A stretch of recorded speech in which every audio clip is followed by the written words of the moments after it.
10 بدنساز پولدار دنیا از رونی کولمن تا کریس بامستد. شما فکر میکنی پولدارترین بدنساز دنیا رونی کولمنه یا شاید جی کادر یا حتی کریس بامستد؟ حقیقت اینه که نفر اول این لیست از مجموع حتی چند تا قهرمان مستر المپیا هم ثروتش بیشتره. تا آخر این ویدیو همراه ما باش چون قراره بررسی کنیم 10 بدنساز پولدار دنیا کیان و چطوری به ثروت رسیدن.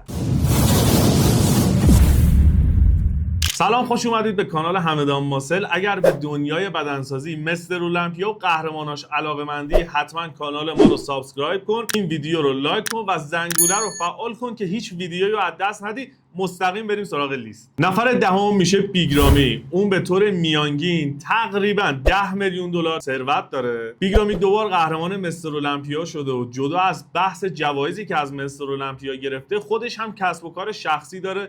در کنار اینکه اسپانسر هم داشته و یه مقداری از این درآمد رو از بخش اسپانسری کسب کرده. نفر نهم میشه براندون کوری که 10 تا 12 میلیون دلار ثروت داره. اون حتی یه بار قهرمان مستر المپیا شده و جدا از جوایزی که از مستر المپیا و مسابقات دیگه دریافت کرده، به شاگرداش برنامه‌های آنلاین به شدت گرونی میده، در کناری که یه ذره اسپانسری هم بهش کمک کرده و در مجموع 10 تا 12 میلیون دلار ثروت. شاید باورتون نشه نفر هفتم میشه رونی کولمن افسانه‌ای که 8 دوره قهرمان مستر المپیاست، اما اون بیشترین میزان درآمدش رو از بعد از مستر المپیا و مسابقه دادنش ساخت. ثروت تقریبیش حدود 15 میلیون دلاره. اگر شما رونی کولمن رو بشناسید، قاعدتاً برند مکملی رونی کولمن هم میشناسید که یکی از بزرگترین و معروفترین برندهای مکملی دنیاست که عمده درآمد رونی کولمن از این سمت بوده. نفر ششم قهرمان 6 دوره مستر المپیاست، یعنی دوریان یتس. ثروت حدودیش تقریبا میشه 20 میلیون دلار. اون بعد از بازنشستگی که داشت با برند باشگاهی که توی انگلیس افتتاح کرد و توی کل دنیا دارن برندشو میزنن، از طرفی اومد برند مکملی خودش رو راه انداخت و یه سری سمینارها و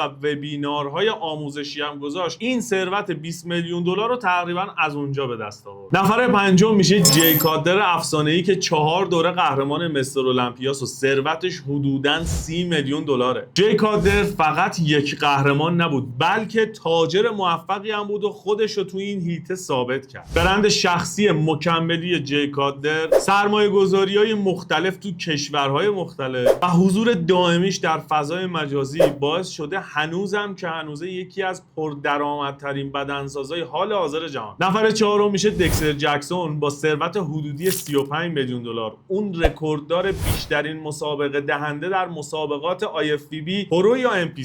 تقریبا 20 سال مسابقه حرفه‌ای داد و از این طریق با اسپانسریایی که داشت تونه سرمایه قابل توجهی رو جذب کنه. بالاخره رسیدیم به 3 نفر برتر و نفر سوم کسی نیست جز کریس بامستد افسانه‌ای با ثروت خالص 50 میلیون دلار. سیبام فقط یک قهرمان نیست، اون یک برند رسانه‌ای هم محسوب میشه. میلیون ها دنبال کننده، برند شخصی لباس، برند شخصی مکمل و قراردادهای اسپانسری فوق‌العاده و فعالیتش توی یوتیوب باعث شده که درآمد 50 میلیون دلاری رو برای خودش بسازه. نفر دوم میرسیم به ریچ گاسپاری. شاید خیلیاتون اونو نشناسید و از زمان قهرمانیش خیلی گذشته باشه، اما اون یکی از بزرگترین و موفق‌ترین برندهای مکملی دنیا رو، یعنی گاسپاری ناتریشن رو توی دنیا داشت و خیلی تو این مسیر موفق شد. ثروت خالصش 90 میلیون دلاره. ببین اگر 9 تا قهرمان قبلی و ثروت همشون رو جمع کنی یه جا، به نفر اول نمیرسه. اون کسی نیست جز اسطوره بزرگ